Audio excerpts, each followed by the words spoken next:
Me go!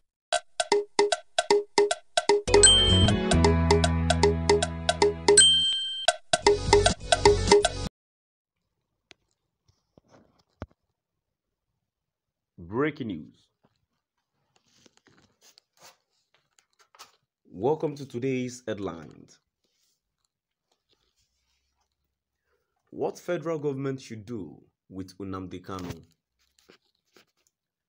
What federal government should do with Nnamdi Kanu? Falana speaks. To my dear listeners, from wherever you're listening from, please stay tuned as I read today's news.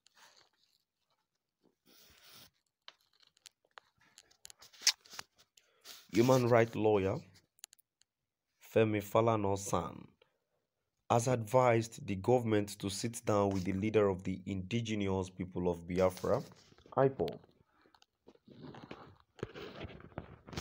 Nnamdi Kanu, and negotiate with him rather than carry on with his trial. Falana made this assertion while responding to a question from the audience at the 14th edition of Fela Debate, which was held on Monday 10 October at Nekal House in Ikeja, Lagos. The theme of the interactive session was Election 2023, Action Time. The event was moderated by ace broadcaster Edmond Obilo. The Fela Debate, which was well attended, was organized as part of activities lined up to mark this year's celebration, an annual week-long festival organized to celebrate the life and works of the legendary Afrobeat king Fela Anikulapo Kuti. The theme of this year's celebration is Fear Not Man. The highly respected lawyer said the government should opt for negotiation with the detained IPOB leader because the trial cannot be concluded.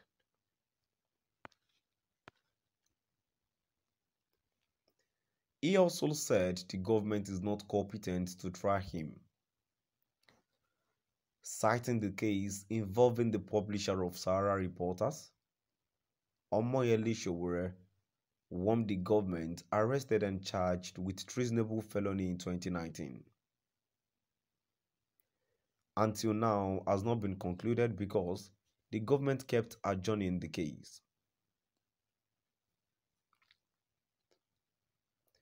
The trial cannot be concluded. The government cannot try him, Nnamdi Kanu. I know the government is not competent to try him. Sowore was charged with treasonable felony in 2019. After we took the first witness, the government couldn't go on. So the government has been adjourning the case, and that is the problem with politically motivated cases. What the government should do is to sit down with all aggrieved people in the country and negotiate. If you are negotiating with terrorists, why can you not sit down with Nnamdi Kanu and others? If Nigerians want to build a country, it must be on a platform of justice and fair play. Everyone must be treated equally, he maintained.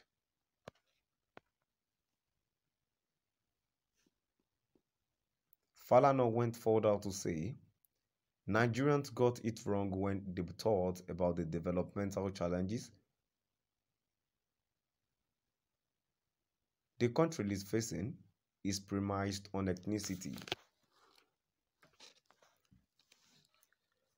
According to him, those who loot the country did not belong to a certain ethnic group, as they cut across the various ethnic groups in the country and were united by a common inclination to loot.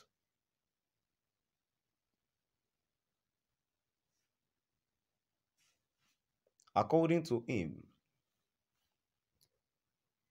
those who loot the country's treasury belonged to a certain class whose common denominator was to corruptly enrich themselves at the expense of the masses. I think we are all getting it wrong. This business of Yoruba, Hausa and Igbo, please let's learn from Fela. Fela wasn't bothered by all these irredentist demands.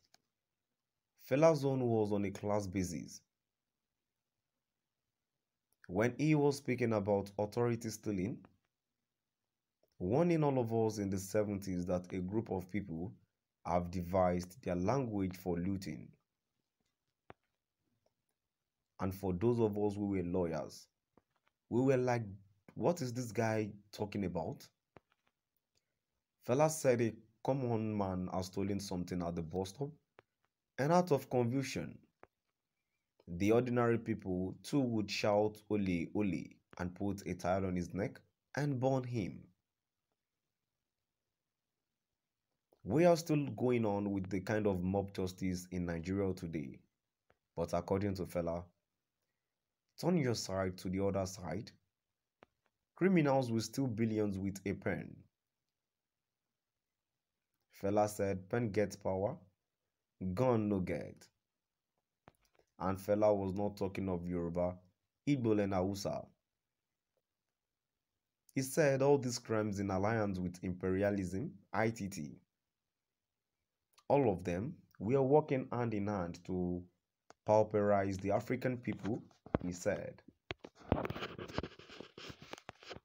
Other speakers at this year's Fela debate included Dr. Hakeem Baba Ahmed, Director of Publicity and Advocacy of the Northern Elders Forum, NEF, Bishop Azan Kuka, Bishop of the Catholic Diocese of Sokoto, Ms. Kaderial Ahmed, journalist and media entrepreneur, and Professor Kingsley Mogalu, former Deputy Governor of Central Bank of Nigeria and former presidential candidate. In his speech, Baba Ahmed bemoaned the tendency of Nigerians to concentrate on the presidential candidate, on who among them would win the 2023 presidential election, rather than focus on the survival of the country and its future.